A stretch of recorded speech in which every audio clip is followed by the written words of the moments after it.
in the paint, you can't shake that. All the way gassed up, full tank, man, moving too quick. Keep the cameras in the playback tank. But tell me how you feel with it. You put a lid on it, I ain't got no chill with it. This right here your problem, you gon' have to deal with it. Lay it on the line, high risk, that's the meal ticket. Yeah, we ain't never fall back.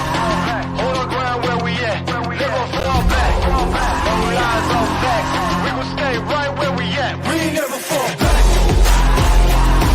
Yeah, we ain't never fall back. And you can find me where I'm at. We ain't never fall back.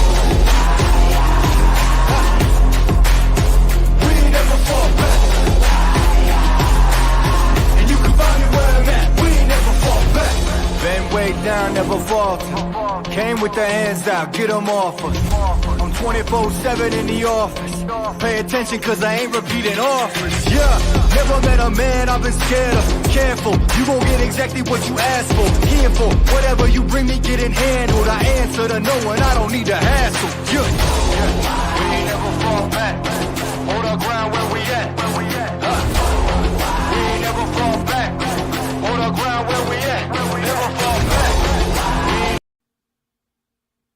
New seasons, new gear. Show the world what it means to be a fan in 100% authentic gear. Fanatics, officially licensed everything.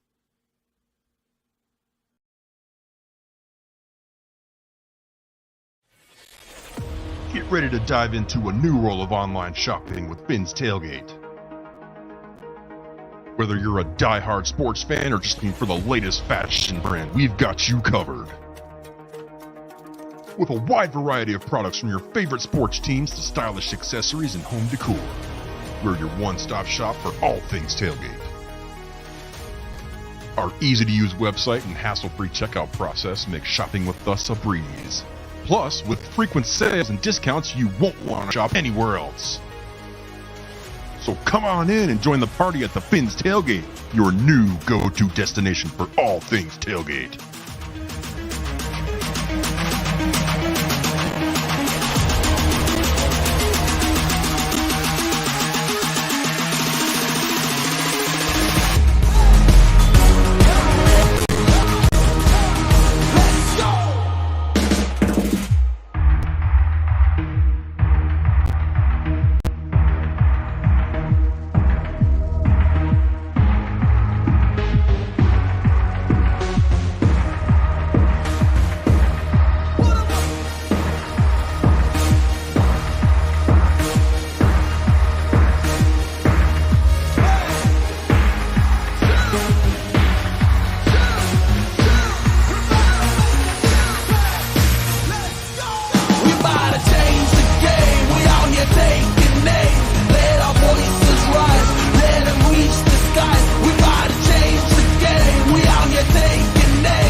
Good morning, Finn fans.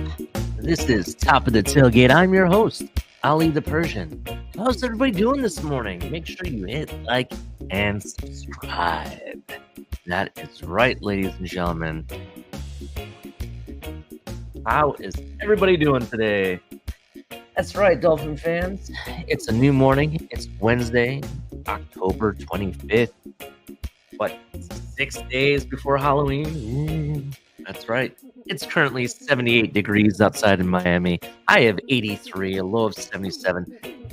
Morning showers are next to nothing, about 3% chance. Then throughout the day, you have as high as 10%. I don't think there's going to be very much rain. It's going to be mostly sunny and cloudy. So it should be a good day for everybody. Winds are about 14 miles an hour, 63% today. That's your weather report, brought to you by TFTG Network. And like I said earlier, Make sure you hit like and subscribe.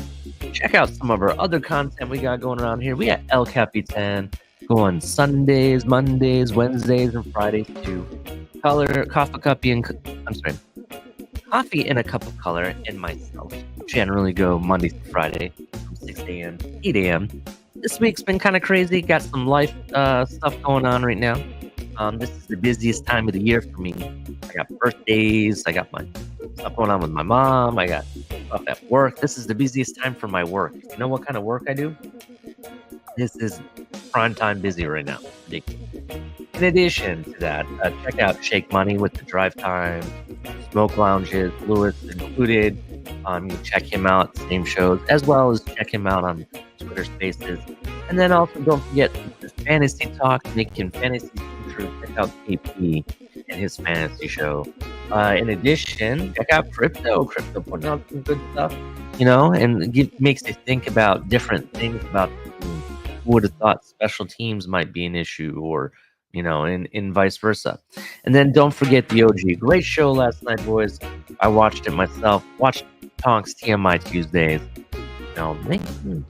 Interesting source of topics, I will tell you that. Definitely check out Tonk. Check out all the shows we got around here. I've already pre-scheduled some of the top of the tailgates. We'll see what's going on for Saturdays. Club Exhale, which we should be able to do. Trying to put together a Halloween party at the same time. So definitely check out for that. It's going to be a lot of fun. But like I said, hit like and subscribe. Turn on the notification bell. It's going to be a good wild ride. With that, also, you love the content, you want more of it, look at becoming a member. You get exclusive content, exclusive emojis to banter with in the chat. In addition, there's other exclusive benefits to it. There's 3 different levels. There's Amigos, Familia, and MVP. I think Amigos is like $2 or $3 a month to be in it. It's really inexpensive. It's a good way to donate to the channel too. We try to bring as much content as we can, and sometimes stuff gets in the way of that. It's not cheap. Let's put it that way. But definitely any donations you guys provide, you don't have to, but if you do, we really appreciate that. And with that being said, we do accept Cash App, Super Stickers, Super Chats, and Venmo. Like I said, any amount you guys ever donate to us, we really appreciate it. All we do is take that amount of money and we go ahead and reinvest it in the channel. That's all it is. We don't see any of it, to be honest, except through our content. So we really appreciate all you guys, everybody in the chat. Currently, I see it's starting to storm with comments here. Ryan AP, how you doing? Jay, how's it going? Heather Long, how you doing? It's been a hot minute. Josh Allen is the next Elway. Haven't seen you in a while. It's nice seeing you. I am not in Fort Pierce, but very close. Ryan AP. Let's see who else we got here. I'm in St. Lucie, if you need to know the exact. Yeah, that's about it. That's for people in the comments. Like I said, make sure you hit like and subscribe. We appreciate all of you. And also, while you're hanging out with us, check out some of our affiliates down below. We got Fanatics, officially licensed everything from hats. That right here, sideline hat, by the way. Comes in different colors. Comes in aqua and orange, or the gray and black. They actually have jerseys that match the hats too, so that's something to check out. And also, don't forget, you got Backroom Collection. Backroom Collection has not officially anything. It's really amazing canvas artwork from Miami Dolphins, different players, different sports. They do custom work. You can hang this up virtually in every room of your house or place of business, outside, doesn't matter. You can give it as a gift. It's pretty cool stuff. Also, check out, if you need all the energy you can get for all this content we put out, check out Dubby Energy Drink. Dubby Energy Drink is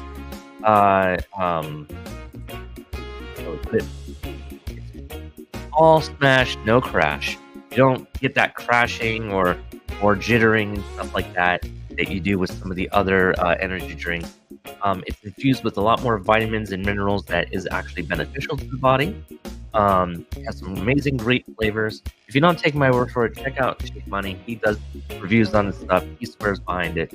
But yeah, here's some pretty good stuff. In addition to Dubby Energy Drink, if you want to save 10% off there or Backroom Collection, use code TFTG at checkout. So how are we doing this morning, right? That is your TFTG Network rundown. Speaking of TFTG Network, check out the merch store there. Some really cool stuff. Some amazing t-shirts. We're about to put a state-of-the-art new virtual store. It's going to be really amazing. Cannot wait for you guys to see that. It is ridiculously awesome.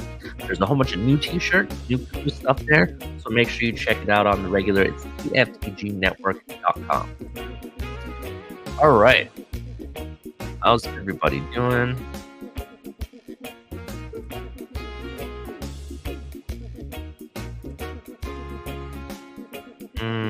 What link can you guys not access? I'm just curious.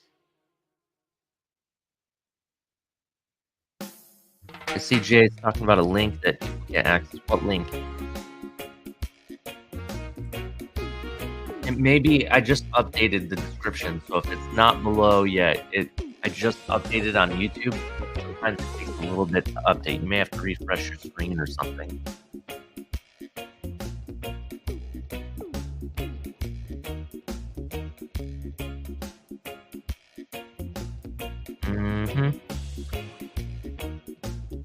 Yeah, fixed game. That's something interesting to put out there. I will say that the officiating has been horrible.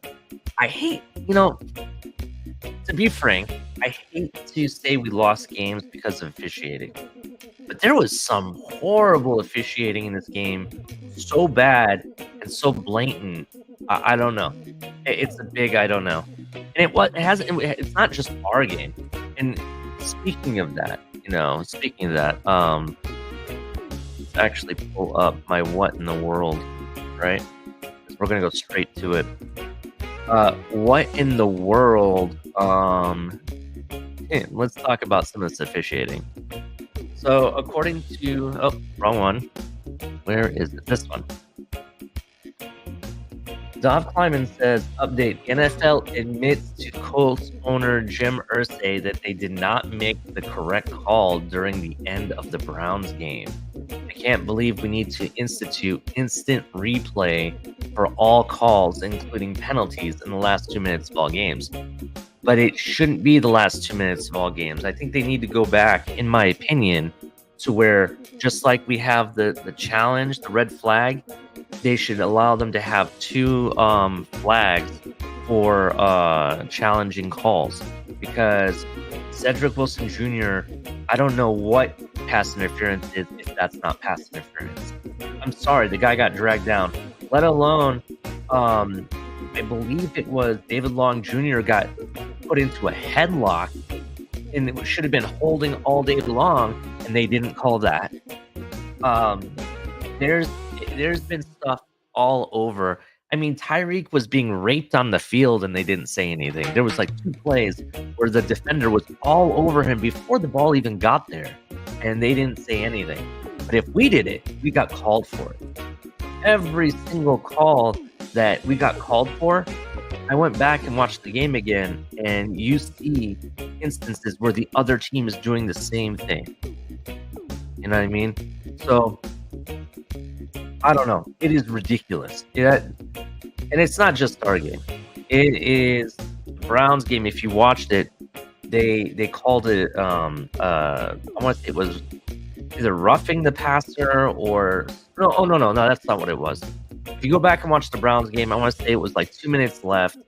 The Browns was in a shotgun formation to make a pass. The quarterback back steps, goes to throw the ball. It gets batted down, right? So you think the game is over, but then they called pass interference. When you watch the pass interference, yeah, the defender was in the wide receiver's way, rightfully so, but he didn't touch him initially. It actually looked like, if you watch it, it looks like the receiver pushes the defender down and then cuts for the post. I'm sorry, but that is offensive pass interference, not defensive pass interference, the way you look at it. You can go back and watch it. It literally looks like the receiver shoves him down and goes. So I don't know, bro. It's the officiating this season. It is so bad, and it's not even like one here or there. No, it's like every game now I can count like more than 5 or 6 calls that were blown really bad. Every game, even against Kansas City and the teams that should win, the officiating is bad. It is horrible. I don't know. It's ridiculous. Also, with that saying, talking about the Browns game, so I've been trying to figure out what's going on with Deshaun Watson. Some clarity on Deshaun Watson's injury. Doctors told him that he has a sprain of the subscapularis, which within the rotator cuff, and he continues to have both pain and weakness with movement. This type of injury is in baseball normally causes pitchers to miss 4 to 6 weeks.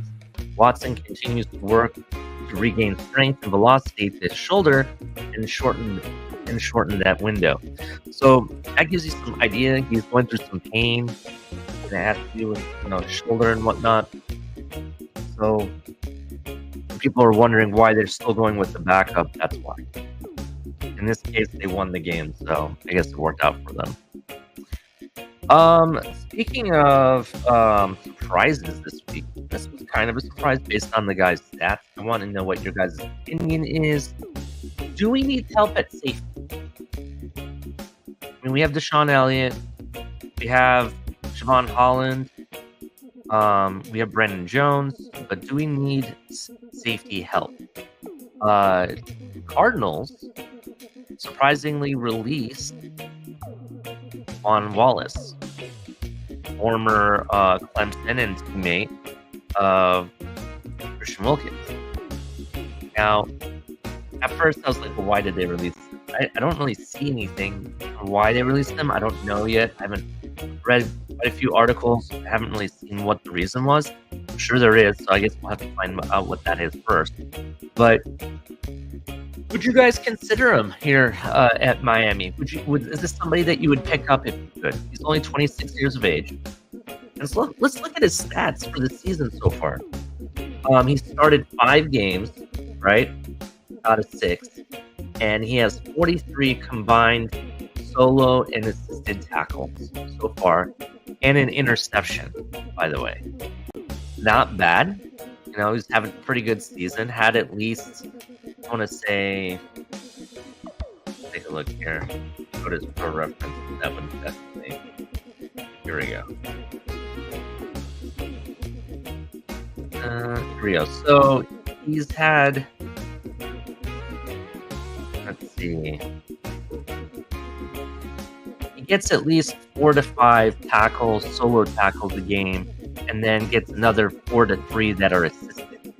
So it's not bad. I mean, it's not bad at all for this season. And he used to play for Philly, and he went to Arizona last season.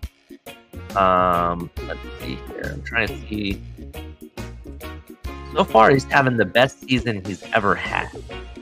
So I'm just kind of surprised they went ahead and released him, and he's not very expensive either. I looked at the contract, so I'm wondering if they're just tanking, if that's really what it is. So, what do you guys think? Would you guys pick him up? Yes, no, maybe so.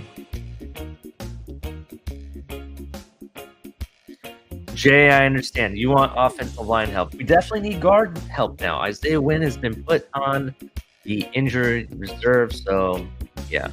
That's a never-ending merry-go-round. So I do understand. I think we need a little bit of help in different areas. We do have some help coming in the secondary. So we got Nick Needham, who officially, if you didn't hear, he's officially active off the PUP list. And then you additionally have Ramsey coming in. We are getting some secondary help. That also being said, what about middle linebacker? I think linebacker is a need still. Nose tackle, that would be nice. At least, so we can give some of the other guys a breather. Just saying. What else? Guard, I definitely think is a position. Tackle, I don't know if we really need an offensive tackle. I think it's more of a guard. It's really kind of what we're needing. Just somebody that can fill the void as needed, at least the backup. I want to say who filled in for Isaiah Wynn. I wonder if it was Lester Cotton, maybe. I forget who it was. Put it in the chat if you know who it was on Sunday night.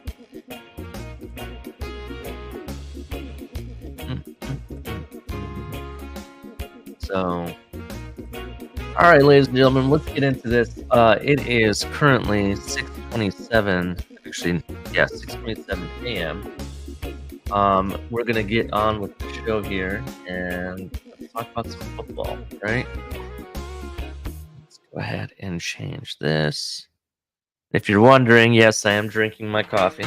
Got my Michael Myers Halloween mug today. Speaking of that, I will be going to the local drive-in to watch Halloween on Friday. That's going to be a lot of fun. Yes, the 1978 Halloween original movie. The drive-in we have here, local here, is playing older movies. That's what they do. It's inexpensive, fun for the family to go to. So, it's something to do. But I think watching classic horror movies is a good time. We're also playing Pumpkinhead, which I've never seen. That'll be very interesting. And what is the other one? Chainsaw Massacre. I want to say it's the 2003 version, though. I prefer the original Chainsaw Massacre. Everybody's seen that. Put it in the chat. That's really good. All right, so time for some football, right? Let's talk about the Miami Dolphins. We're going to start off with Tuesday's mailbag. I know this was from Tuesday. That was put out over 12 hours ago by Alan Poupar. And it's just the questions. What I'm going to do is I'm going to read the question, and I'm going to try to give you guys my answer to these questions. I'll also tell you what Alan Poupar said, but these are my answers. So from Ricardo Hernandez, he asks, hello, Alan. If the Dolphins aren't quite there yet, is it true narrative that this year is their window as the salary cap issues and impending free agents is going to force Rams-like talent purge for next season that won't lead to them becoming any better? Hey, Ricardo, this is what he says. It's a legitimate question, but I'm not ready to say that the Dolphins aren't quite there yet. That narrative changes in a hurry if they defeat the Chiefs from Germany, or handle the Cowboys on Christmas Eve, or the Ravens in Baltimore on New Year's Eve, or even the Bills in Week 18. But there is some urgency for the Super Bowl push, though I think they can keep most of their key pieces for 2024 as well. I actually agree with Alan here. It is too easy. That's very easy, but I want to say it's too early to just rush in and say that the season is kind of in doubt. You can't say that. We're only, 5-2, right? We could go on a win streak. We could beat Kansas City possibly with the right officiating. I swear, if we get screwed out of that game too, then I implore everybody to start blowing up Twitter and calling the NFL out as sports entertainment, not an actual sport anymore. I'm just going to be honest. But that being said, there's games that we can still win. We could still win the division. We're not out of anything, right? So until we're out of something, we're out of winning anything, then I will make that assessment. But I will say, I still think I agree with him. We still have ability to keep players on this roster, specifically a lot of our key pieces. So we'll see what happens. But I definitely think that we could do some. We could definitely keep a lot of our players and re-sign some of them to certain contracts. Even Christian Wilkins, I still think, even though I said Christian Wilkins is probably one way, he's one foot out the door already, it's very possible they could re-sign him, specifically based on what happens this season. We'll see what happens. Let's keep going. So did Cam Smith steal Vic Fangio's lunch from the refrigerator? I like Kohu, but he's not better slot than boundary corner. Also, why Ahmed instead of Wilson for those tough runs? Very good question. What Alan says is that he likes Kohu better in the slot than outside. He thinks there's trust issues there with Smith and Vic Fangio. As for Ahmed versus Wilson, maybe it's simply a case of Wilson being the first game back. I would expect him to start getting more carries than Ahmed moving forward. I'm kind of 50-50 on that. In regards to the running back, let's talk about the Cam Smith thing. Cam Smith needs to get on this field at some point. I understand why this game was too big, possibly, for him. And why you would have trust issues in this sense. But let's talk about this guy, in my opinion, is way better on the boundary, right, than what Kohu can do.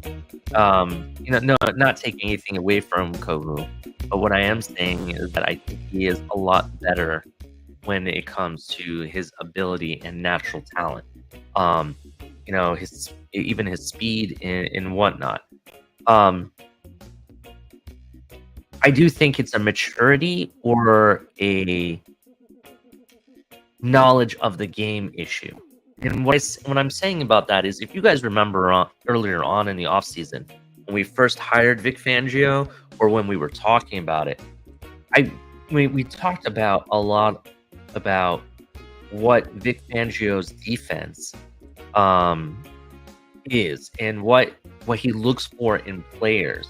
I even broke it down to what he looks for in corners.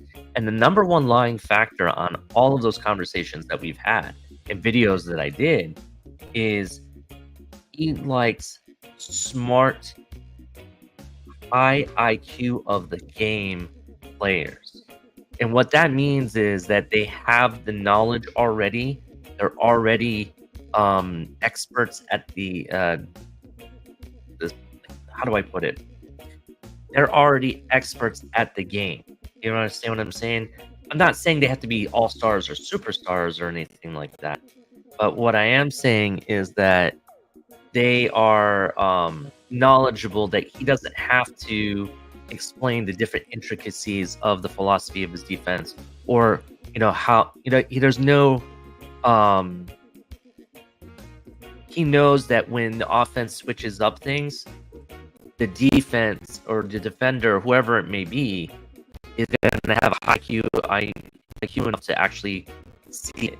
And when I say seeing it, I'm talking about, like, for example, they can already project certain things happening on the offense as the play is developing, and they can anticipate. That's what someone with high IQ has, because they already know what the other team is thinking, and kind of get the idea of how the play is developing, so they have a better idea of where to be, what gap to hit, and and who to cover and whatnot.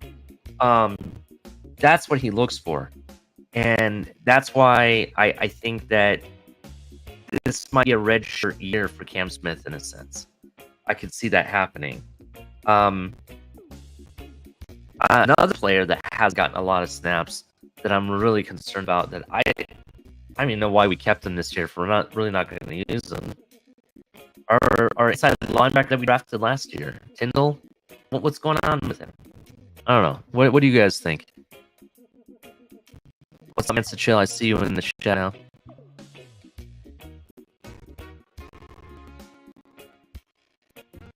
Let's see.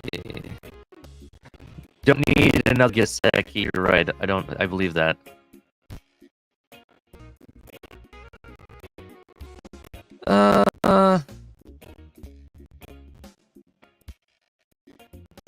To see if anybody had anything to say about Cam Smith. Okay, let's see. Kevin Lee, what's good? I noticed yesterday, and if Kansas City lost this week and Miami wins, Miami is #1 seed, like that already. Yeah, that is true.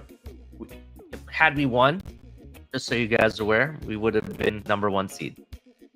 And the same thing can still happen here. linebacker depth is very weak. This linebacker core is weak, in my opinion.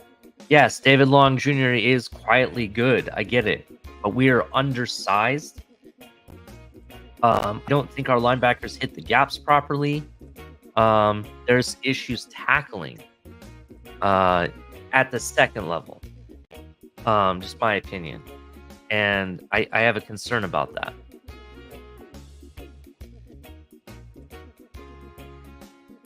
Sackman56 says, I still can't believe we took Tyndall over Leo Chanel. That is a good point.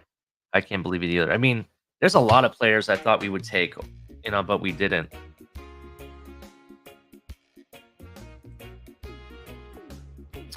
We all thought that Hood and Knight 19. Yeah, we all thought Cam Smith would be a Pro Bowler, to be honest, in this defense. I don't know what's going on. I've heard it's maturity issues. I've heard it's football IQ. I don't really know. That concerns me. I want to see this man on the field. At least give him a shot. You never know until you see him out there. And, did you notice during the game, Ramsey was on the sideline, right? And who was he standing next to? Cam Smith. And him were talking like after every play. Did you see that? Did you see what he did? We got to do this. So it's not like the guy isn't standing next to the right people. I just don't know what it is. It's tearing me apart because I really, watching this guy in camp, he was getting pass breakups every day, right? He even got an interception or two. When he was covering people, he rarely got burnt. He got burnt once in the game, once. And it was and that was the one time. He didn't see it after that. So I don't know what's going on. I don't know if just Vic Fangio is really, does not want to take any risks this year. I don't know what it is, but at some point you need to.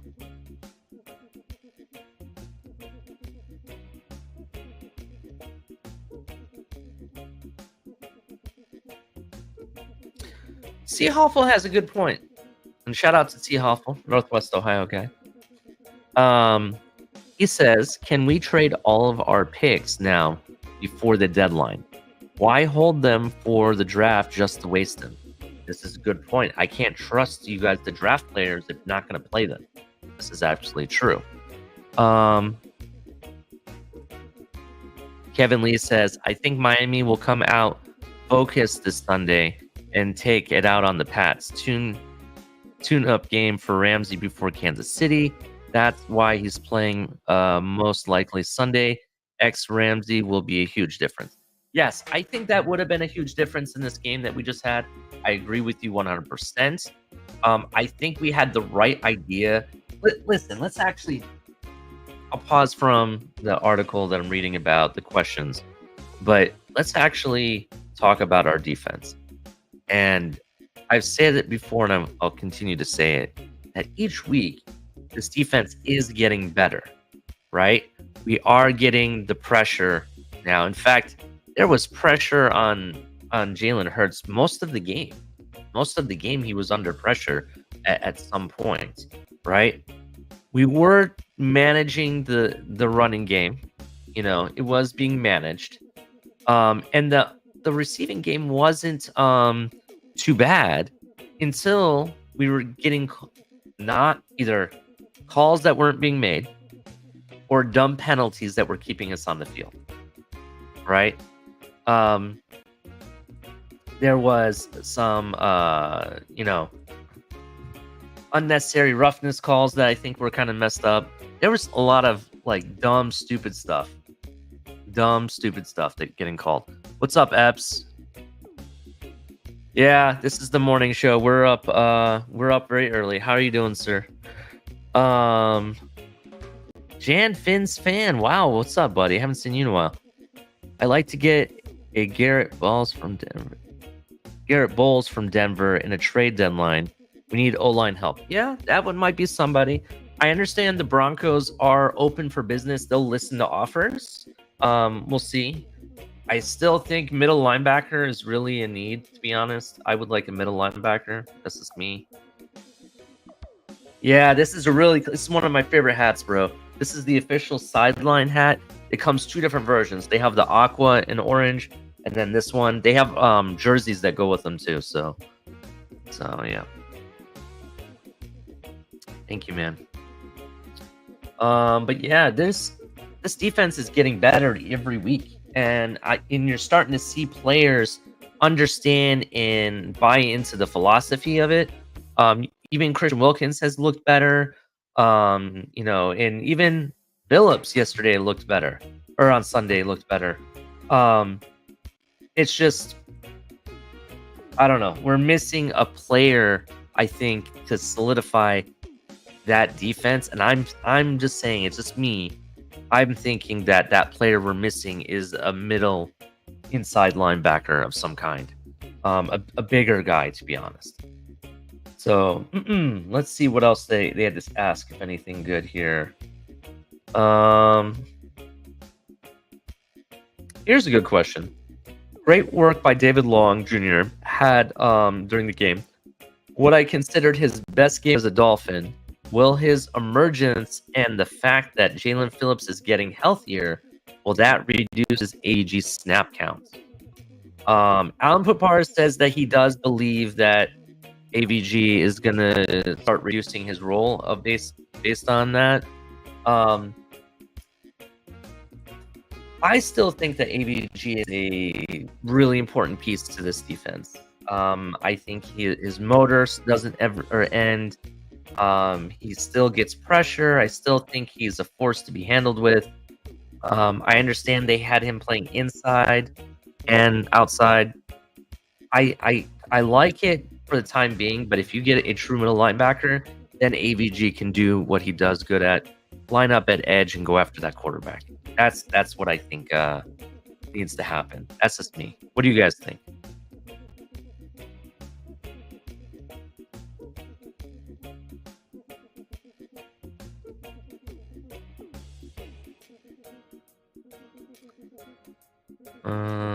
I like what Jay has to say. The team is what it is. We can't fix these issues now. The positives are the D played well against a good team, and moreover, key players Ramsey, X, Williams, and Armstead are back soon. Yeah, it is the positives. We need Achane back soon too, to be honest. I don't know. I don't know if the Achane would have done any better against the run defense that they were bringing on Sunday. I can't say that, but it would have been a different option. I think there would have been a little bit different plays called, possibly. It could have been. It wouldn't hurt to have another running back at your helm. So, let's see. Thank you for the comments on the hat. I think it's sick too. It's pretty dope. So Jan Fin Fans puts out, I would trade our first round draft pick for a quality player to help us on offense or defense on this upcoming trade deadline. If the Dolphins go far in the playoffs, like we all believe, we will have a high draft pick anyway. Yes. So that's the thing of it. If we all believe that the Dolphins are going to go deep into the playoffs, this pick is going to be what? Pick 30, 31 maybe, anyway, at that point? Or 32 if we really, did the juggernaut. So why holding on? And to be honest, those last 3 picks are nothing but glorified second rounders, because anyone from there and all through the second round technically could be drafted in the second round. So what is the point? What's the point? I would rather have a difference maker, right? I would get a good quality starter and difference maker. Doesn't have to be an impact like Tyreek style player, but somebody that can start right away and hold it down, right? That's what I would like. Inside linebacker, maybe an offensive lineman like Jay says, guard maybe. I don't know. That's kind of where I'm at. I think we have enough weapons. We have enough wide receivers. We have enough running backs. Though I'm still kind of on the fence about running back. The only reason that is because we have had so many injuries already at running back and what our star running back happened, I agree. Achan is the real deal. I agree. But we already got hit with the injury bug with it. So that's why I'm concerned. But I do think that middle linebacker definitely is a need. Nose tackle is something to look at because we only have 3 of them, and at some point they may get burnt out. But then offensive line, yeah. So those are the 3 positions I would look at.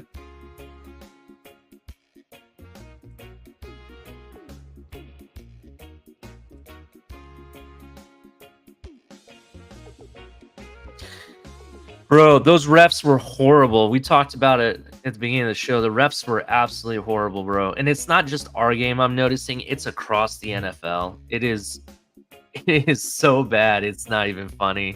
And the fact that, and I don't know if this is true or not. I've seen so many different people that are saying it's facts, that's legit. The referee who refed our game, I guess, was suspended by the ACC for unethical calling, refereeing.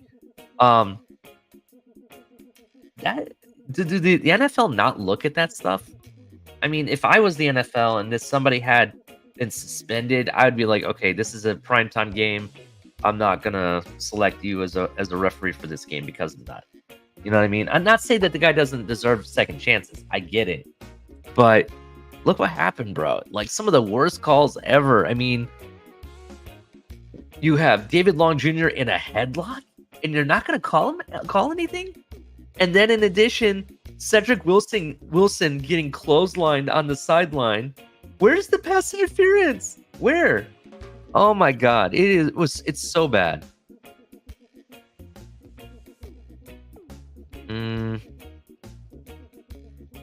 Yeah, I agree with you, Jan. It's a high draft pick is pretty much a second round draft pick for the most part.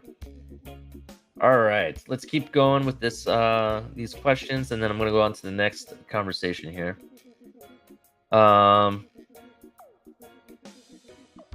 I'm kind of mentioned, we talked about this a little bit ago. Was inside linebacker play in Philly an outlier, or are they starting to catch up to the scheme? Alan Pavar says the defense is starting to catch up with the scheme. I'm going to say yes, he's right. The defense is starting to get better. The defensive linemen are starting to get better. You're seeing AVG and now Phillips getting pressure and making things happen. You're seeing Christian Wilkins get into a groove, and Seiler getting sacks, for example. You're starting to see that. You're starting to see David Long Jr., why we brought him in, and whatnot. Even the run defense was getting a little bit better, right? We do need secondary help. We do need help with our corners. It hurt not having X there. I think if X there, some of the passes would not have happened. You know what I mean? I think we've kind of learned our lesson with seen Kader Kahu on the boundary. I think Kader Kahu needs to stay in the slot, and then you have X, and then you have Ramsey. Or if you can eventually start getting him some rep time, because I really think he needs to, Cam Smith needs to be brought in here. Even if he's not your starter, that's fine. At least give him the experience, because he needs it in the event we need him. At some point, God forbid, knock on wood, but if we have the injuries that are going to happen here, we at least better have the depth. We all thought we had depth. We had all these corners, right? But what's the point if you're going to have depth if you're not going to use it?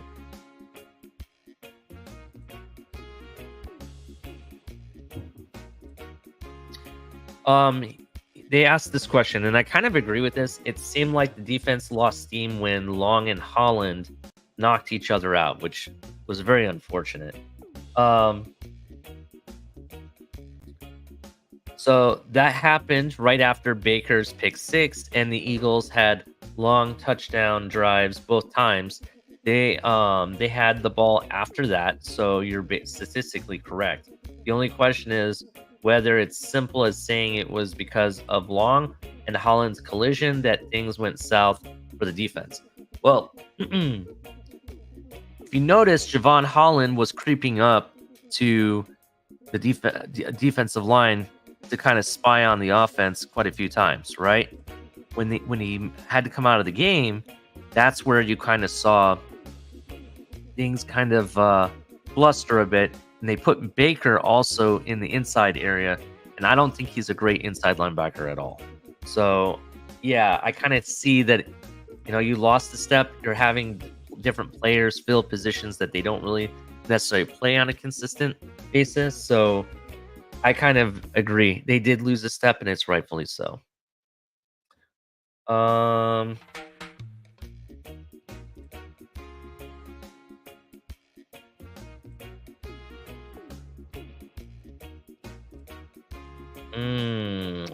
Da, da, da, da.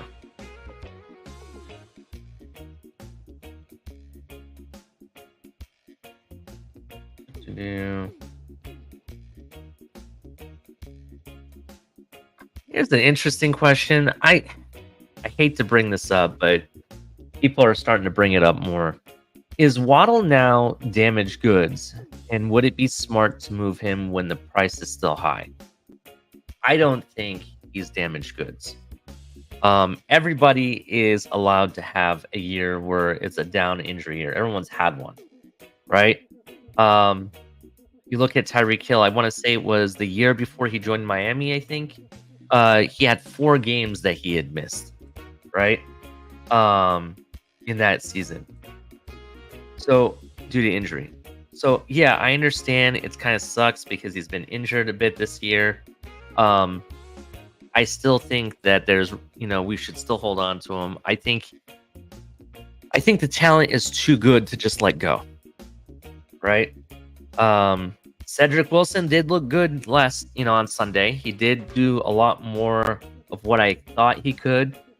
He started playing more like the Dallas Cowboys Cedric Wilson than what we've seen him in Miami. That was reassuring. We do have Claypool here too. So I kind of think with the talent that those players have and the abilities that they have, I kind of think it's okay to allow Waddle to work through some of his injury concerns when we don't really necessarily need to play him all the time. I mean, though he got injured, Jalen Waddle made a hell of a catch. He did exactly what I wanted him to do in all of his games. When he has that big time catch, the guy went up, high pointed the ball and caught it right properly, and didn't just try to catch with his body. He went up and high pointed it. That's what I want to see more of. And I liked what I saw, and I think he's definitely a weapon that we need to keep. As much as I love Tyreek, and Tyreek is the best receiver on this team, maybe even the best receiver in the all of NFL, maybe even the greatest receiver ever when it's all said and done, right? Even though that's the case, I think that you keep Waddle because he really would extend that window for you. Losing Waddle decreases your window, in my opinion.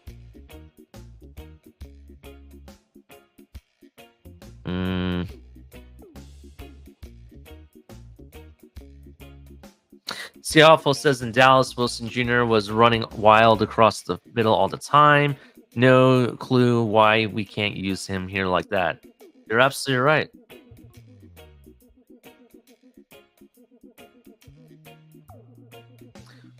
One 1234 Ep says San Francisco needs a good wide receiver. Debo is washed. Kevin Lee, I do agree. Wilson is now starting to produce. You're starting to see more of it. I'm starting to see that they're starting to trust him, and I like it. I want more of it. I do want to see Claypool a little bit more. This was his first game. It was against the Eagles. I get it. I want to see what happens against the Patriots. That's where I'm going to really start articulating.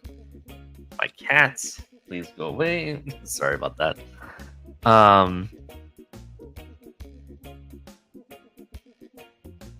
72 undefeated. I like where your head's at. Trade for Surtain, an inside linebacker and O-line. To be honest, one, I don't think Denver is going to give up Surtain. I know they said they're open for business, but Surtain, that's really good. Corners like that are hard to come by. I would love to have Surtain on this team. I'd be the first one in line to trade for him if we could. I just think, one, he's going to be way too expensive, even if they are willing to do it. And two, we just got Ramsey. We just drafted Cam Smith. Do we really want to get Surtain here? And I think inside linebacker and O-line is more important. Those are the questions.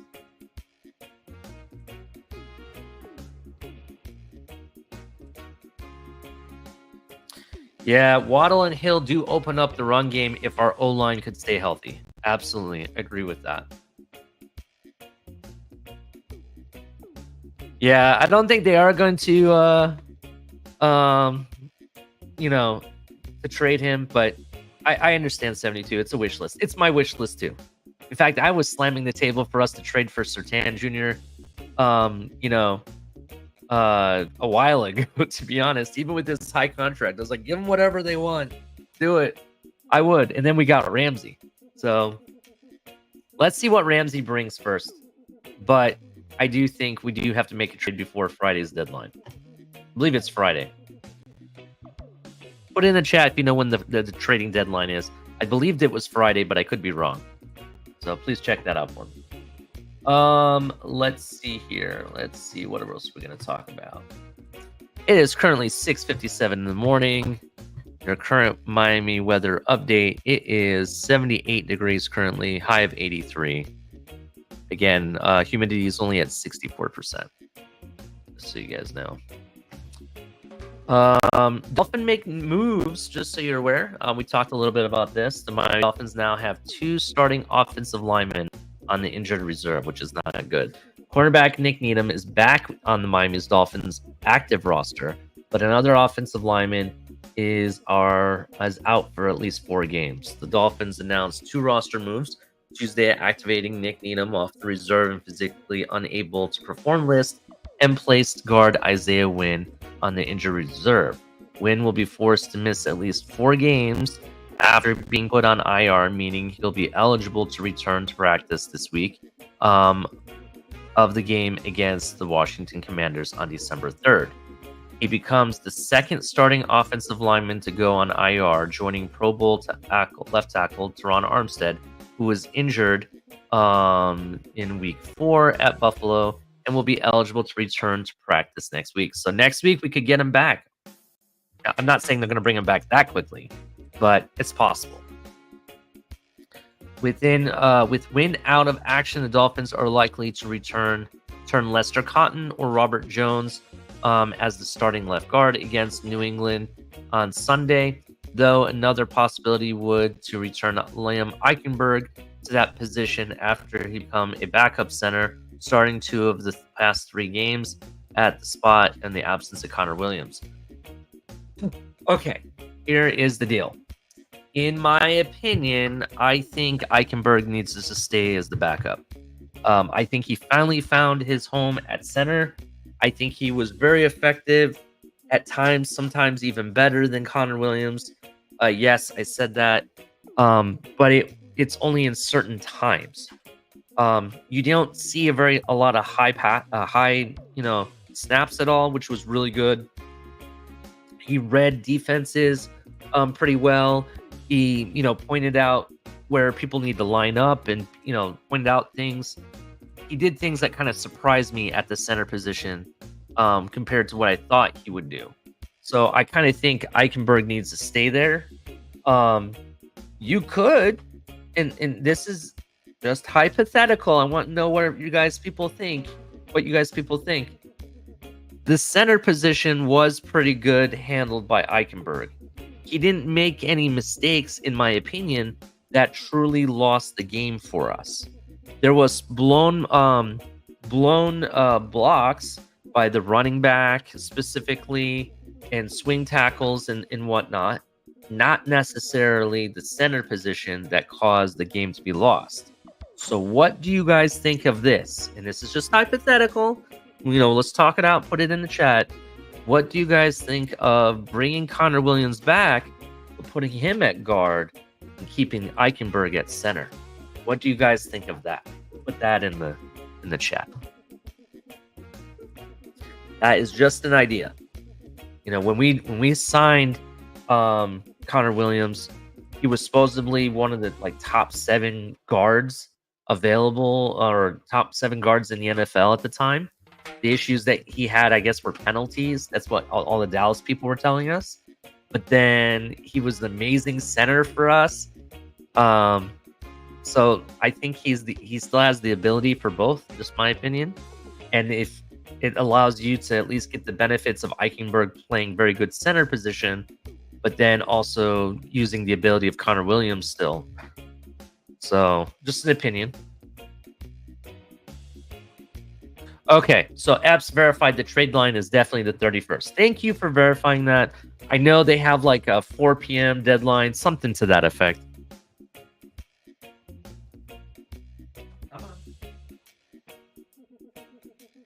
Sorry, my cat had to be let in. So let's see.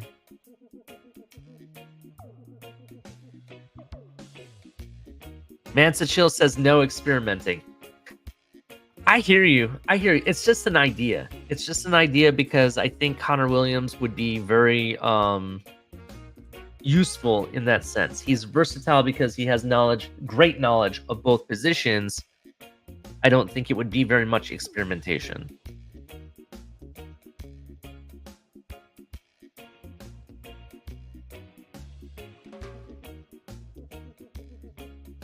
So, I don't know. Just an idea. Throw it out there.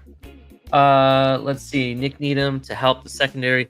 The move with Nick Needham came with the Dolphins faced the deadline to decide whether to activate him or keep him on the PUP for the rest of the season, which would have made him eligible to play for 3 in 2023.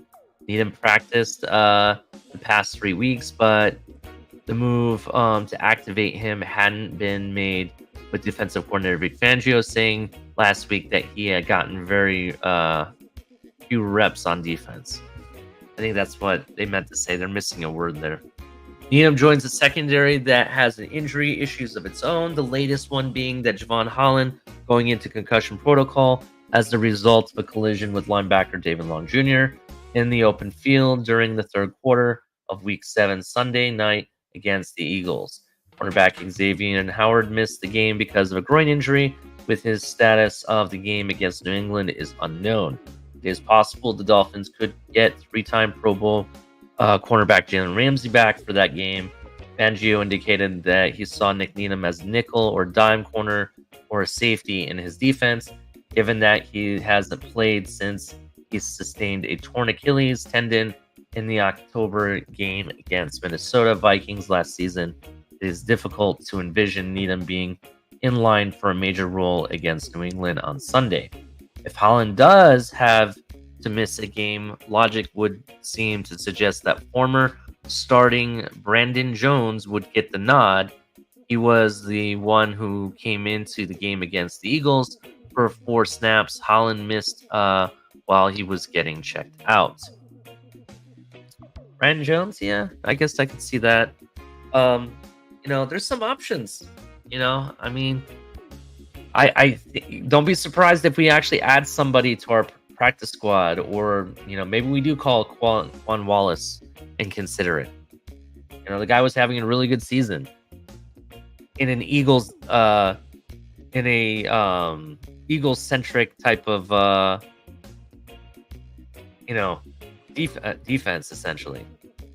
At least it has some Eagles philosophy to it, because I believe the defensive coordinator, it's either the offensive coordinator or defensive coordinator for the Eagles, went to Arizona. There was something with that.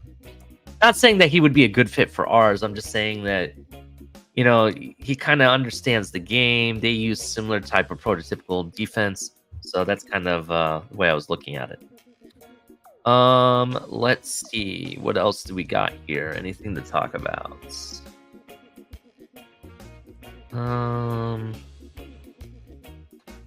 Could Ramsey return against the Patriots? They mentioned that just a few moments ago.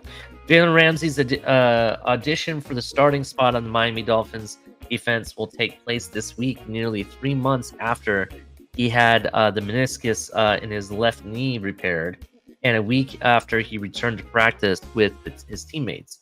Ramsey, who suffered knee injury in the first week of training camp, was exclusively used as a scout team cornerback last week, helping Miami's first team offense get prepared for the Philadelphia Eagles.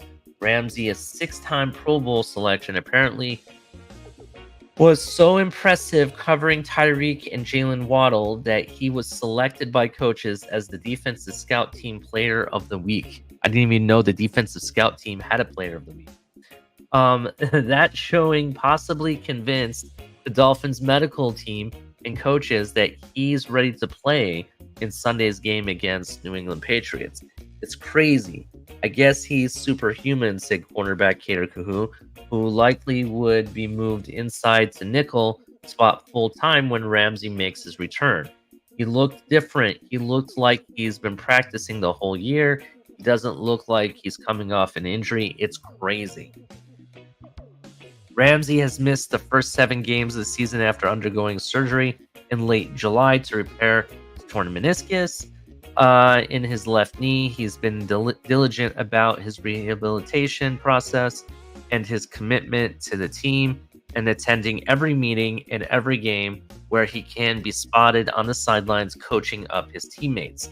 Jalen Ramsey's leadership, who he is, just him being out there, is persona. Guys respect him of the things that he has done in the league already, and then also you've got respect the ways that he works days in and days out. Quarterback Tua Tagovailoa said he's earned a lot of respect from the guys in the locker room. Ramsey, who started 107 of 108 games he's played since entering the league in 2016, will have this week's practice to prove he's healthy and ready to contribute to the team, which has struggled in the secondary for most of the season without him.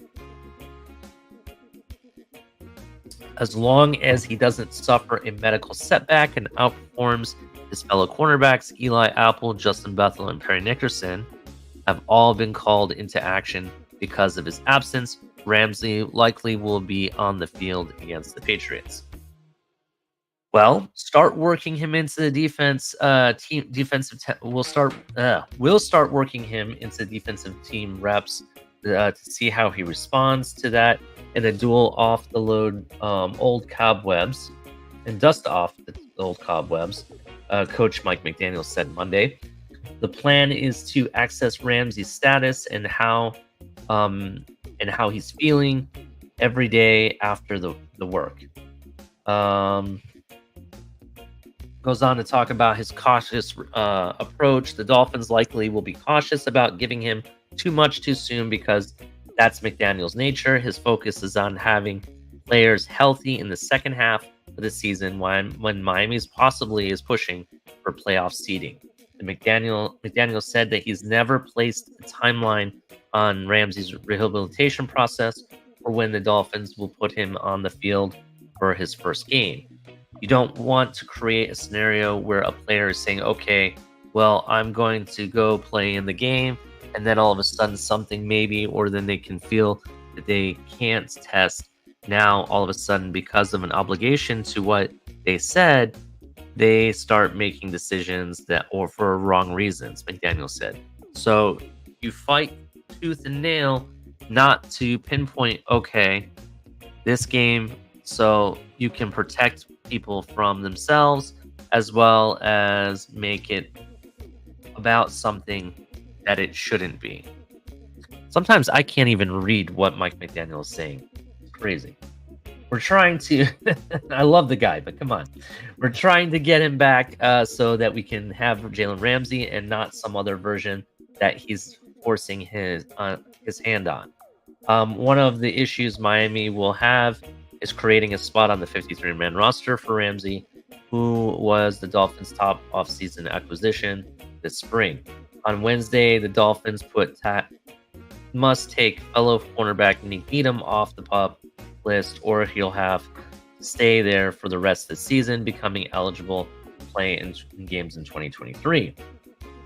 So that means the Dolphins must release 2 players or place 2 on injured reserve to get Ramsey and Nick Needham on the 53-man roster. It's possible Isaiah Wynn, the team's starting left guard, will be placed on injured reserve. This is true. That already happened. We already know.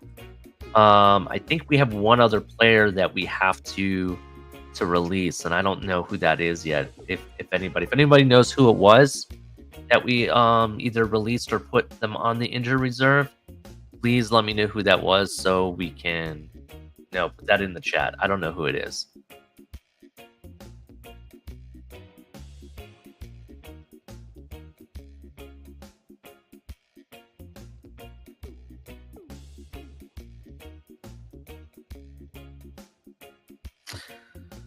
So Jay says this New England game will not be easy. It's the season. New England's season is over if they lose. If they beat Miami, they are only 2 games back to top of the AFC East with 9 games left. Expect a playoff type game from New England. This is true.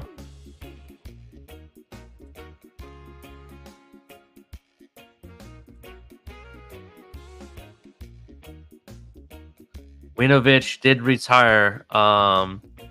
He retired at the age of 28, so that sucks.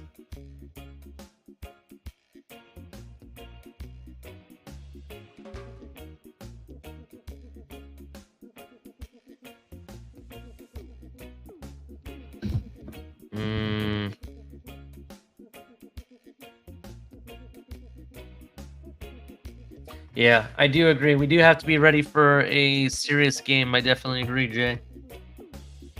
So let's see what else we got. It is currently 7:12 a.m.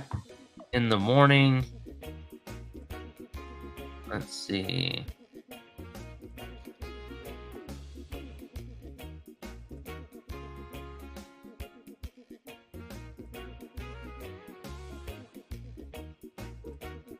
So I was looking at the power rankings. Most power rankings, everything from Pro Football Network, the 33rd Team, Sports Illustrated, Touchdown Wire, even NFL.com, having us move from number 3 to number 5, or from 3 to 4. CBS Sports is the biggest fall, I think. They had us previously at number 2. Now they have us at number 7. So we're still top 10, that's for sure. And in most cases, top 5 still. Even with their loss. That's why I was saying, like last week, even if we lose this game, the season isn't over. We still are in lead for a lot of different things. Yeah, we want to win these games, but it's not the all be all end all. So just so you guys are aware of that. I don't really take too much account in these power rankings. Some of them are biased. Some of them don't really take into effect of certain aspects of the game. It could be just win-loss. It could be, I've seen Buffalo, even though we had a better record than Buffalo, I've seen them even have a higher ranking than us for certain reasons. And it could be based on who they believe is their quarterback. And there's a lot of different factors of it. What I will say is that I still think Miami still has a high-flying offense regardless. And yeah, our defense is in transition. We are starting to understand the scheme. So I still have us in top 10 no matter what. So I think we're number 5 is a good spot for us, to be honest. All right. So we got 45 minutes left. What do you guys want to talk about? Put it in the chat. Ask questions. Let's talk about it.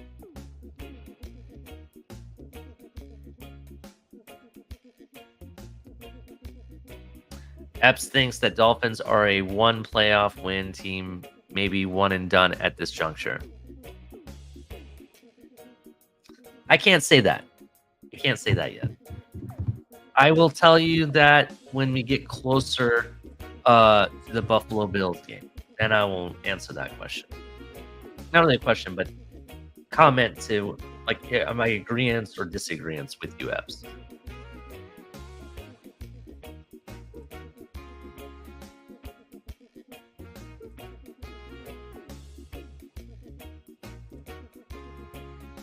Don't let Michael K say that our defense is in transition. Oh, it's funny. Oh, that's right. We got chosen for the Inside Hard Knocks, right? Well, entertainment sells, and you have one of the biggest personas when it comes to Tyreek Hill, and you have one of the big coaching personas, if the coaching persona, in Mike McDaniel. And when you combine both of those, that's what you call entertainment Voltron. And what I mean by that is it's going to be money. That's what HBO is thinking. That's what the NFL is thinking. That's what anybody would be thinking in that sense. Think about how entertaining that's going to be, right? The only issue that I have with this, is the fact that usually teams that are on Hard Knocks are teams that are not doing so well, or they have issues mid-season. That's what I'm concerned about. I don't want this to be that stigma. It's kind of like being on the cover of Madden, right? The Madden curse. I call it the Hard Knocks curse.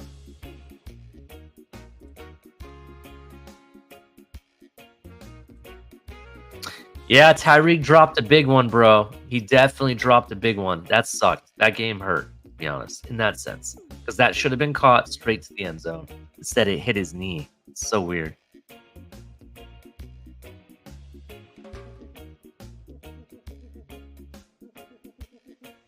Damn, Knox broke his wrist? I didn't even know that. That's something new to me. All right, so Knox. Okay, so they have another guy, Kincaid, I think it is, their other tight end. I expect him to have a higher role. I hear he's a better pass catcher, but we'll have to see.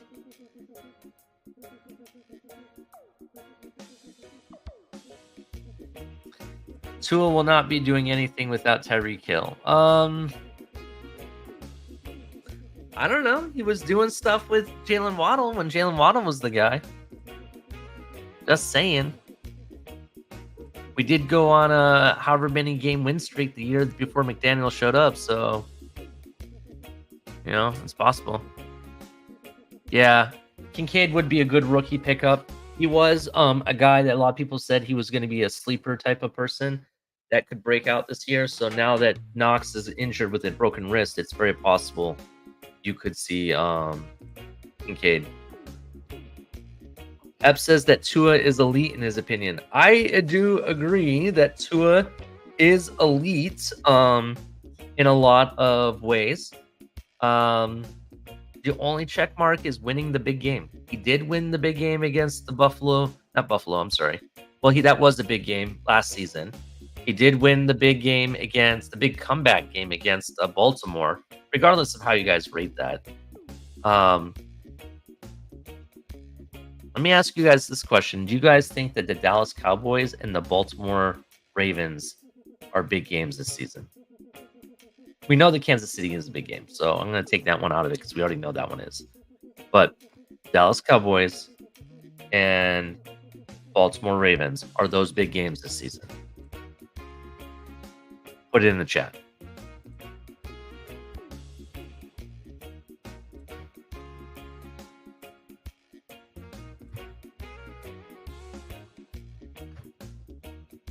Jay says yes, especially Baltimore. I do agree.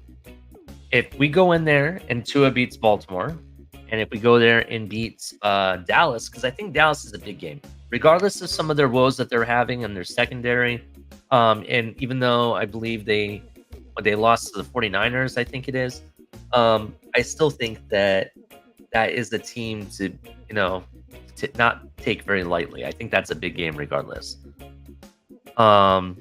Kevin Lee says Baltimore is our toughest one left. I don't know. I'm still thinking Dallas might be tough.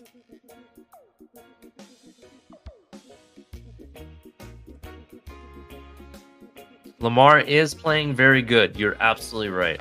He is. He's doing things that people doubted him for more now. He's not just a running quarterback. He's not just throwing to Andrews. He throws it all over. He does run when he needs to. He passes the ball.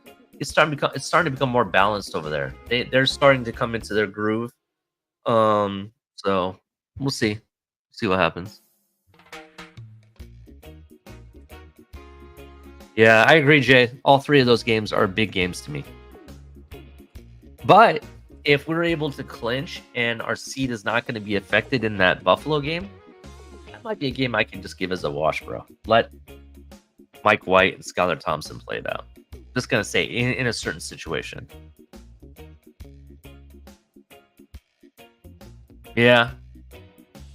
Lamar is starting to look like Mahomes a little bit. Absolutely right. So, all right, guys, it is currently 7:21. I'm gonna take a short commercial break. So I'm gonna take this real quick, 2 minutes. I gotta go run, take care of something for my kid. I will be right back. So stay tuned. We'll be right back after this commercial break.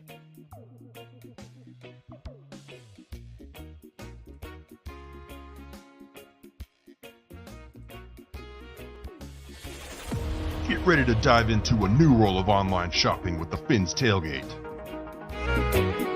Whether you're a die-hard sports fan or just looking for the latest fashion trends, we've got you covered. With a wide variety of products from your favorite sports teams to stylish accessories and home decor, we're your one-stop shop for all things tailgate. Our easy-to-use website and hassle-free checkout process makes shopping with us a breeze. Plus, with frequent sales and discounts, you won't want to shop anywhere else. So come on in and join the party at the Fins Tailgate, your new go-to destination for all things tailgate.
All right, and we are back. Sorry about that. I had to take care of something. The alarm was going off.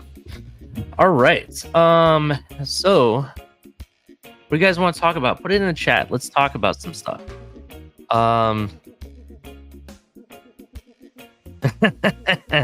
You're absolutely right. It does make me want to go to the beach and drink some rum, Kevin Lee. I agree with you 100%.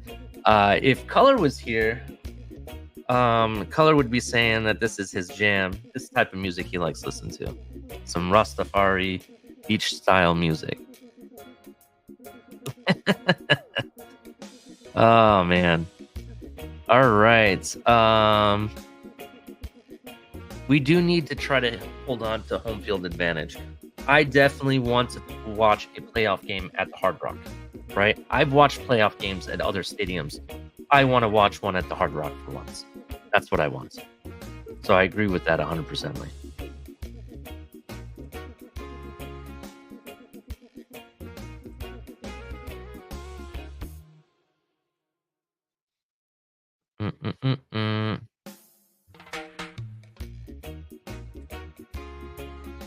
Thanks, Eps. I appreciate the nice comment about my hosting abilities. I appreciate it. So let's put it in the chat, guys. Put something you guys want to talk about. Any Miami Dolphins stuff, anything about the NFL or anything, pop culture, you name it. What are you guys doing for Halloween? Anybody going? Are you guys going trick or treating with kids? Are you going to a Halloween party? What are you guys doing this weekend? Put it in the chat.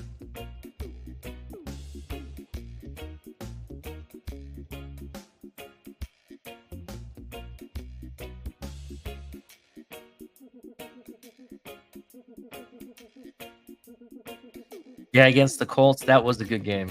All right, I remember that game. So Kevin Lee wants to know, what's my take on the Jets? Tired of the overhype just because of the win they had over Philly. I'm not looking too much into the win over Philly. I don't even think it's that big of a win, to be honest. Even our loss, even though we took a loss, our loss against Philly was for various different reasons. One, we were coming in already injured and battered. Our starting corners, both of our starting corners were out. You look at the refereeing in that game, which I think is horrendous. I think the NFL needs to open up an investigation, or at least replace these referees, bring in replacements, because I've seen better refereeing at high school games than I do here in the NFL right now. And I'm just being honest. And I'm not listen, we lost the game because we didn't execute when we needed to at certain times. I will give you that. I'm not trying to say that the absolute reason was because of the officiating, but the officiating is so bad, it is hard not to see how it's affecting the game or how it's leaning games to go. I saw the Colts thinking they've won the game only to lose it, and the NFL has to apologize to the Colts owner. Well, where's our apology? Because there was 2 or 3, maybe 4 or 5 calls that were made or shouldn't have been made, right? Or could have been made and they weren't, or they were made and they shouldn't have been. Where's our apology? Because we deserved it too. Was it Kansas City, or who was it that there was a big one against the Jets or something, that there was some blown call or missed call or whatever that affected that game. There's how many games do we have to go through seeing these horrible calls for the NFL to finally do something? That's my question. But I don't really find the Eagles to be that big of a win. The Eagles, yes, they have an offense, but their offense is not flying like it was before. Nowhere even close. That offense, I could have bet money on every single game they were going to put up massive amount of numbers, touchdowns, and everything. And that defense, and I know people like that defense and say it's a tough defense and whatever, but that defense, in my opinion, is nowhere as good as last year's defense. I think they're still in this transition, kind of figuring things out type of thing. Yeah, Hassan Reddick had a good game against the run. I think that's the only thing they brought him for, is the run play. In my opinion, I don't know. I don't think they're as good as what people think. Yeah, actually, it's funny you mentioned that, Epps, because I think somebody put up a meme or something that prior to sports betting, the NFL refereeing was a lot better. And now sports betting has become a thing, and now they're horrible. You know what I mean? So that is a really good assessment there. Cap for life, how you doing, sir? How you been? Glad to see you, man. It's been a hot minute. But yeah, I am kind of, I don't want to say I'm tired of the overhype. Look, the Jets, me and El Cap said it perfectly in the offseason that the Jets were going to end up crashing in the Jets fashion. And it was going to be massive in a big imploding way. And it happened 4 plays into the season. That's what happened to the Jets. Are they going to have like that 1 or 2 big wins this season? Yeah, because that's the type of team they are.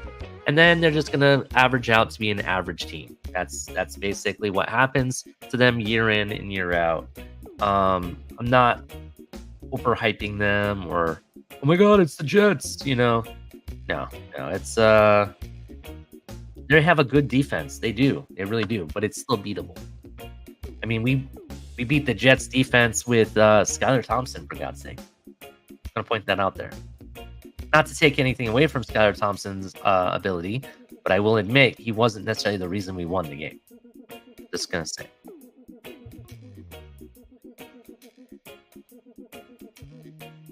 Yeah, the Bills, I think are on a trendward down spiral. They lost to the Patriots of all teams, who really don't have an offense, in my opinion. That defense continues to take more and more injuries. You know, there's a lot of things wrong with that team right now.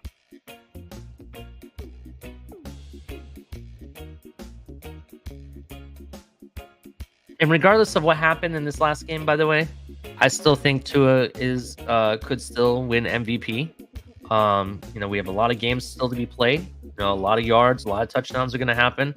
I want to say Tyreek is still on pace. So it's very, very well possible that we could definitely see a Tua MVP year. It's very possible. I do think Dolphins will clinch. I'm not worried about it, bro, at this point.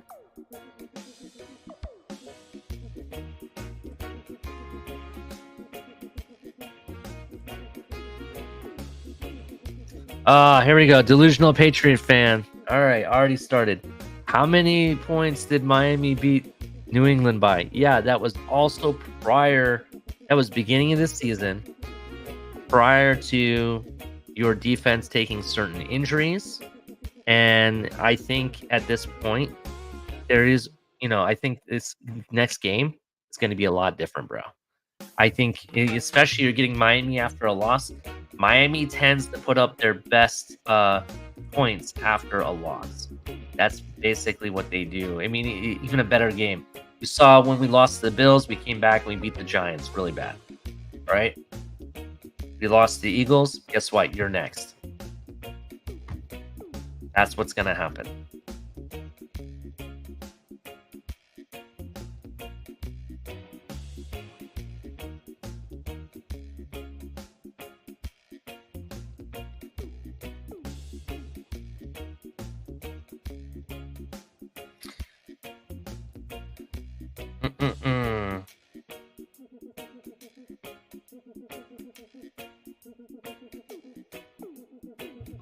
Kevin Lee says, if Buffalo loses to Tampa Bay tomorrow night, Buffalo is 100% done. I absolutely agree they are. I would only expect Josh Allen to play maybe a few more games. And then you might even see them start to shut him down eventually.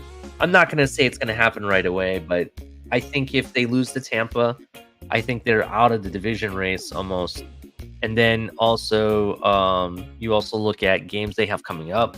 There's another loss or two to be had there.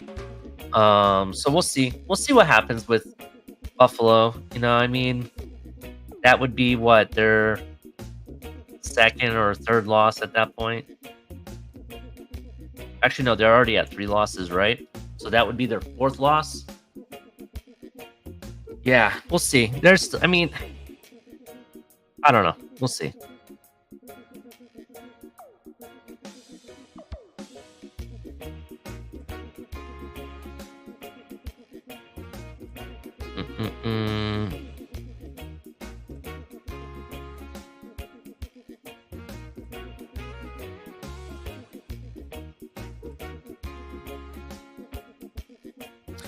I do think we're going to dominate the Pats. I think we're going to take our aggression out on them after losing.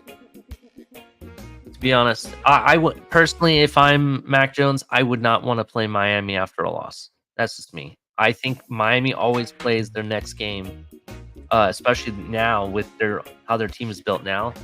The game after a loss, they usually bully a team, to be honest. So we'll see.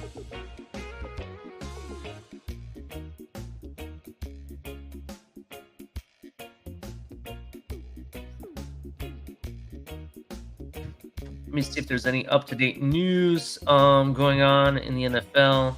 Anything breaking? Forgot to mention this on What in the World, but there's video of Jackson Mahomes has worked his way into the Taylor Swift touchdown celebrations now. So I thought that was kind of funny. Let's see here. Wow, when we fall hard, I guess.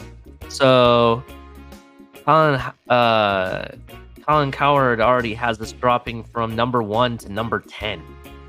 Ugh. Let's see.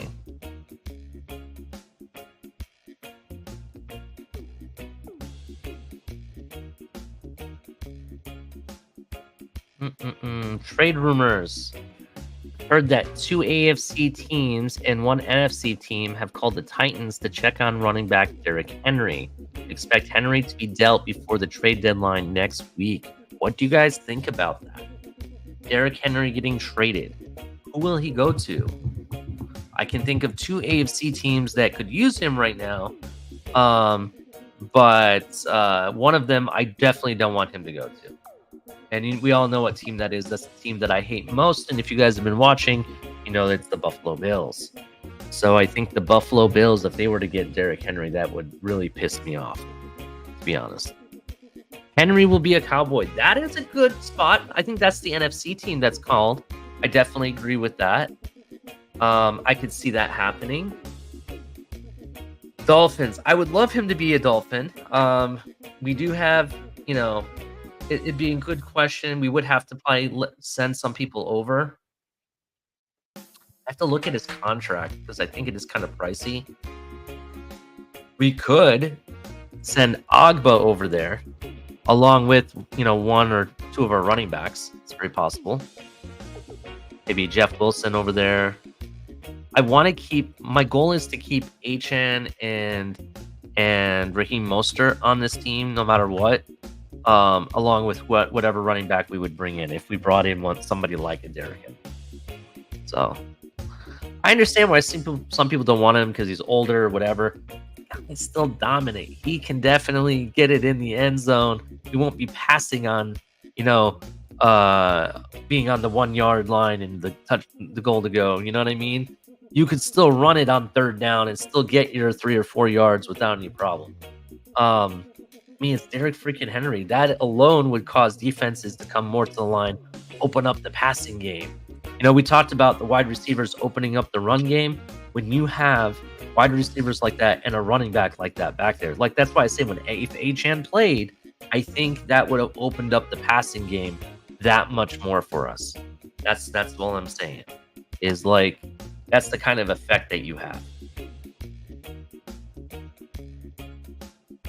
Is Ramsey going to play? We talked about that earlier. They're saying that it looks like he will play against New England.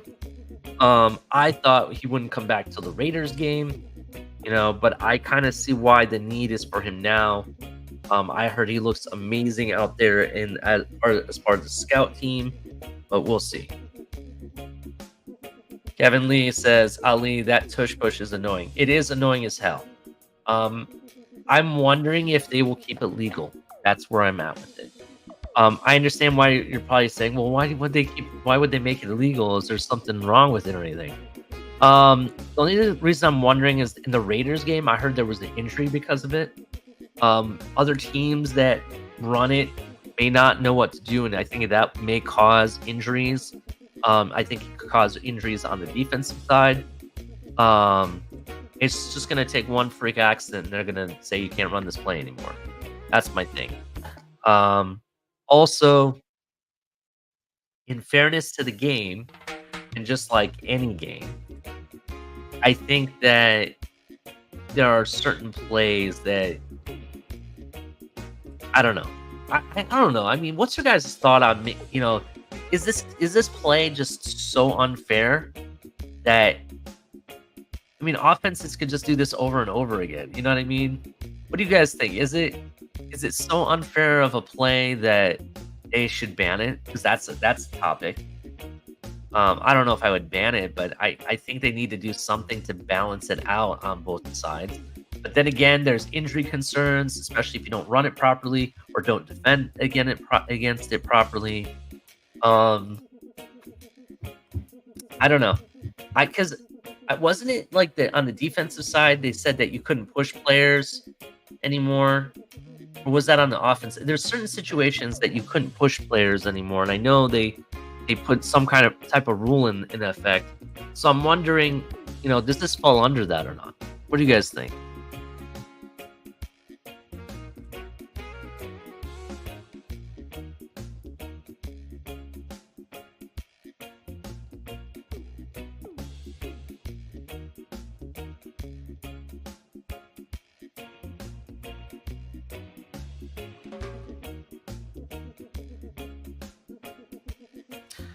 Actually, that is a good point, Canes. It's unfair defenses can't line up like the offense. You're right. That is kind of unfair. That's why I think it gives an unfair advantage to the offense. When they make rule changes, usually they do certain things and they balance it out on both sides of the ball. Or the offense can't do this, but the defense can't do that, right? And I only see this as being one-sided right now. So I don't know if they will make a rule change at the end of the season, but I can expect it to be a hot topic.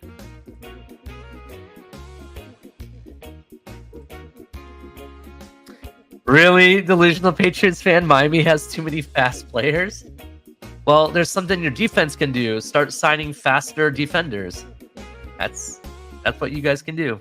Fight against it. It's balanced. Yeah, the tush-push offsides was starting to get annoying because, like, you don't even know how to line up properly. That's the thing, and especially defending it. They're almost making it undefendable, and that's what concerns me. You know what I mean? It's like, I don't know. And when they do this tush-push, it's almost like you have too many people up on the line, too. That's the other thing. It's kind of, I don't know. I don't like it. I don't really know how to argue against it, but when I figure that out, come back to me. We'll definitely have a long discussion.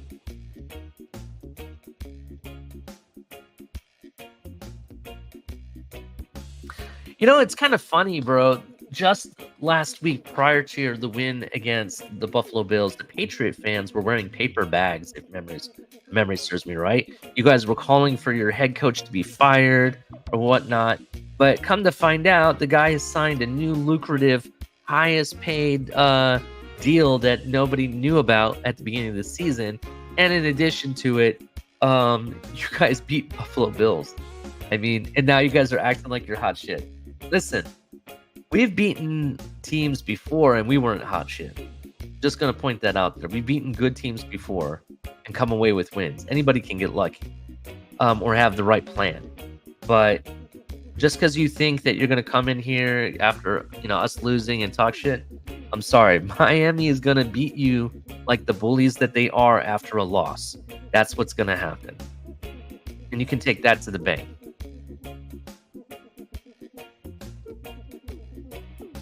Why would you guys fire Sale? Because I don't think that you guys are just going to keep the team the way you have it. You guys definitely need a quarterback, right? You've built up this defense, which is good. It's good, but you definitely need a quarterback.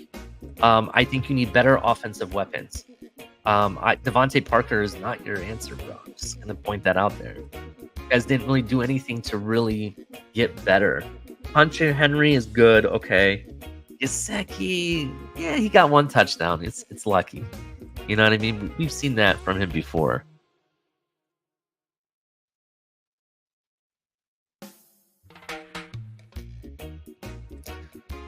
I hear what you're saying, Jay. I don't know. I'm just bantering, really. We'll see.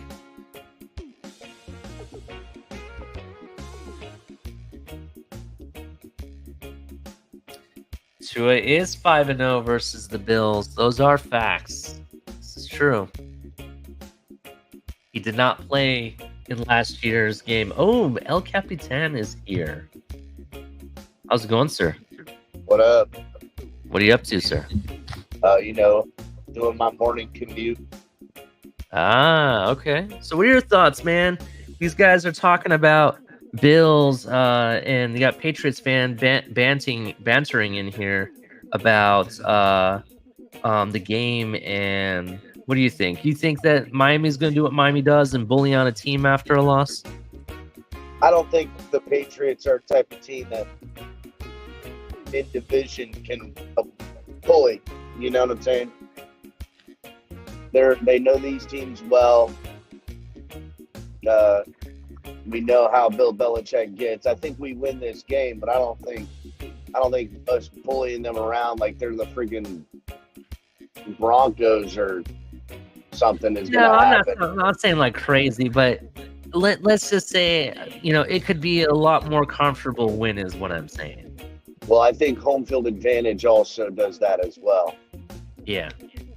So, I will say this. I was listening earlier, and you were like, I thought they made, like pushing players illegal. What you were thinking of is that, like, you're not allowed to assist by picking up. So they used to do this with running backs, and they would pick the running back up and with a bunch of offensive linemen and force them into end zones and stuff like that. And they kind of made that illegal.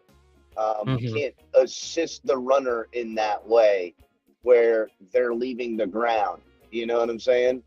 But that's what they're doing with quarterbacks. I mean, there's a play, one of those tush pushes or two of them where the guys behind them, they just pick them up and force them over. He's not going there. They're not assisting him. They're just scooping him up and pushing him over. Okay, so what you're saying is that it was where players were picking up players to get them over the line or something to that effect, right? Yeah, that's what you're talking about. Okay, that's I think you're right. I think that's where I was getting it from. I don't like this tush push thing, man. I think it's too, how do I put it? It's too unfair to the defense. If they're not allowed to line up a certain way. You know what I mean? Yeah, that bunch with everybody. I mean, dude, it's like within, in a phone booth, they're fitting all 11 guys. You know what I'm saying? Yeah. So to me, and call me petty, call me whatever, but if I was on defense as defensive coordinator and it's 4th and 1 and I know that they're going to come out and tush push, I would say, I don't care. Jump off sides and hit the quarterback. That's what I would do. I would say, fine, let them they're going to get the first down anyhow, probably 2 to 3 yards. Just before the ball is even snapped, I want to see a linebacker or a safety come like a missile over the top and just clap the quarterback right in the forehead. Just do that. The way it's going to stop is the quarterback does this and gets injured.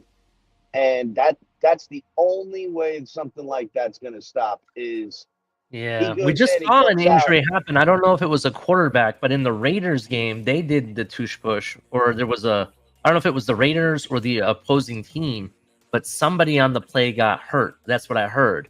So that's what the commentators were saying on Sunday night. So I don't know, bro. I think that this is going to be a hot topic when the team meets for new rules and stuff like that. I think that they're going to really be discussing this style of play. So they're probably gonna put some form of parameters on it where like he can only have one person behind him pushing him or something or nobody or something like that. But again, the guy pushing you forward can't see what's going on beyond the guy in front of him, right? If a linebacker is able to get over the offensive defensive line and connect with the quarterback, and meanwhile he's being pushed in his back, he's going to get bent backwards. You know what I'm saying? Yeah. So now Jalen Hurts is a special case with how freaking strong his lower body is, and I get all that. Plus, he's a lot longer than you think, too. That's how he's able to essentially just lay over the top of the offensive line and get a yard. So, again, you can call it playing dirty football. You can call it whatever you want, but I would just say, look, they're going to get this. It's unstoppable. Make them pay for it. That's how that works. If they're gonna use their cheat code, then we might as well act in kind. And that's how I would handle it. I'd be like, all right, this is where I would call like back in the day. I'd be like, all right, Rashad Jones, I want you to come full sprint over the top and just freaking clap the quarterback. Yeah, it is. I'm not gonna lie, bro. It does look like it's gonna have to take an injury for them to actually really put a stop to it. I just think that they need to kind of lay up on how teams line up against it. If you're gonna allow them to bunch up at the line like that, you should allow the defense to do something similar. You know what I'm saying? That's all I'm gonna say about it. In addition, one last thing, and the Patriots fans may love me for this, but if memory serves me right, Tom Brady didn't need anybody pushing him when it was 4th and inches or 4th and 1. Well, Never he would needed come up anybody with quick pushing him. snap and just push behind somebody. He did all Yeah. the tush pushing himself. Yeah, he didn't need anybody pushing him.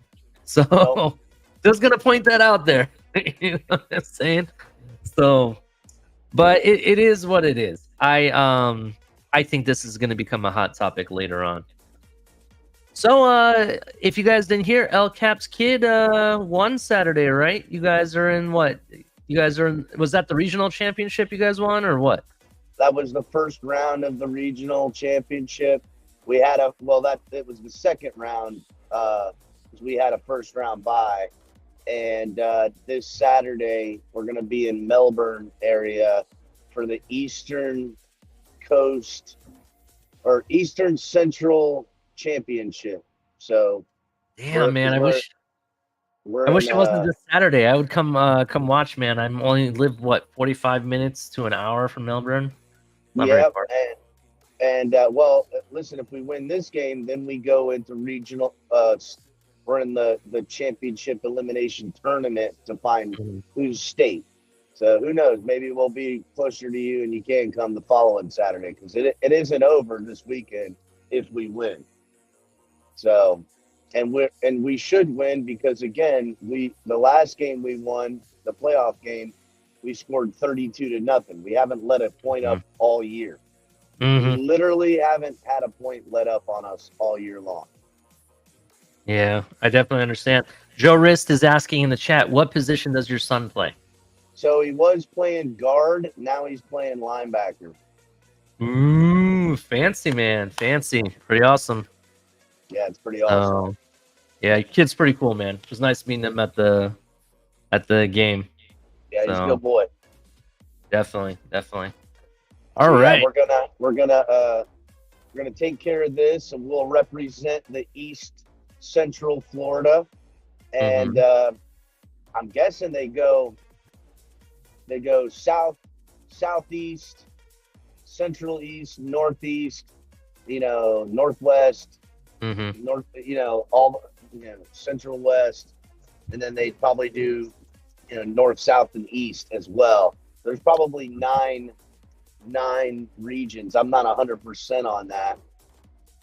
And then there'll be a playoff. And how it goes is, so say we draw Tampa or Orlando or Jacksonville, it's played on a neutral site. So like we could be going against Orlando, but have to play them in Fort Myers. Yeah. Joe Rist is asking a question. He wants to know, can your son replace Baker? No, he can't. No, he can't replace Baker. Not yet, anyhow. Dang, I was hoping for some real banter there. No, can't replace Baker. Yeah. Baker's too fast and too tall. So, LCAP, this next question, not really a question, statement by CC. Hard Knocks is going to show the team spiraling out of control.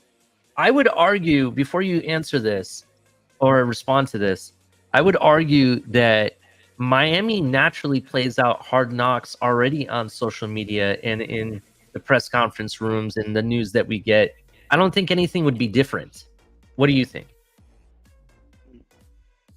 Well, the character that is Mike McDaniel, the character that is Tyreek Hill, Jalen Ramsey, Christian Wilkins, which I don't know if Wilkins will be here next year, but and then the larger than life following and figure that is Tua Tagovailoa. I mean, if there was ever hey, let's put together a Hard Knocks and yada yada yada. I mean, this last season was pretty good because Aaron Rodgers and the Pat McAfee show and all that stuff, I think, can juice it up. I mean, if you were ever going to take the entertainment business and couple it with a football team, this would be the team to do it. Because there's just all these larger-than-life figures on this team. I mean, we didn't even mention Javon Holland, who's, gosh, dude, that guy's hilarious. Yeah, he is really. They say he's the funniest person on the team. In fact, I even kind of pseudo mentioned this. I was saying that this is like the unicorn when it comes to TV producing. The TV producer is probably taking a shower in $100 bills right now. Just going to be honest, he's probably like swimming in money right now because the money that this type of entertainment would bring and the ratings. Yeah, he's like Dutch McScrooge swimming in gold with the ratings on this one. I mean, HBO's not going to be able to knock it out of the park. There is something to say about like filming the demise and yada, yada, yada. Remember, I think it was Amazon. Now, I know it was Amazon. I forget the name of it. But back when Carson Palmer was with the Cardinals and their head coach who eventually won one in Tampa, I forget his name right now, won the Super Bowl with Brady in Tampa. They had that team that they did that documentary and they followed him around all year and the end of the year before. And it was this thing, they were like, oh, I forget the name of it, but they made it like all the way, not to the Super Bowl, but they made it super far. And it was obviously ended in heartbreak and stuff. I watched some of it. And I remember thinking, man, it was a cool documentary, but like, I don't know, dude. I just worry about the dark end of entertainment and fucking business now involved in my team. But what else? What am I gonna do? I would much rather Hard Knocks not be involved in my life, to be perfect. Yeah, I agree, bro. I agree for that aspect. You're absolutely right. It is what it is. I was making the perspective on the TV aspect. If I'm in that business, this is gold. That's basically what I was trying to say. But in regards to the team, we don't need another distraction. I get it. Will it provide a distraction? That's a good question. We'll have to see. We'll have to see what it does. But I really think, I think a loss like we had, there's a lot to be learned. I do question the officiating really bad, though. Going back and watching the game, there wasn't just one or two major missed calls or bad calls. There was a lot more. There was a lot more than just two. They called at least 5 bad calls on the Dolphins that were just non-worthy calls, by my opinion. And they didn't call about 8 worthy calls. What would say? Oh, I would say this: if you're going to call those 5 you called on the Dolphins, and there was 8 that should have been called on them. And even if you wanted to be lopsided, there's a good 4 plays that were no calls that cost the Dolphins mightily. Yeah, definitely. There was the pass interference call that did not get called at all against Cedric Wilson Jr. or when he got along the sideline there. I'm sorry, that was pass interference all day long. And then the other big one that I swear, this is where I thought it was rigged. There was a call. I want to say it was a blitz by David Long Jr. And when he was going through the defensive line, he got clothesline. The offensive line actually had him almost in a headlock, bro. I mean, why? Where's the holding call? Or at least illegal hands to neck or something. I mean, seriously.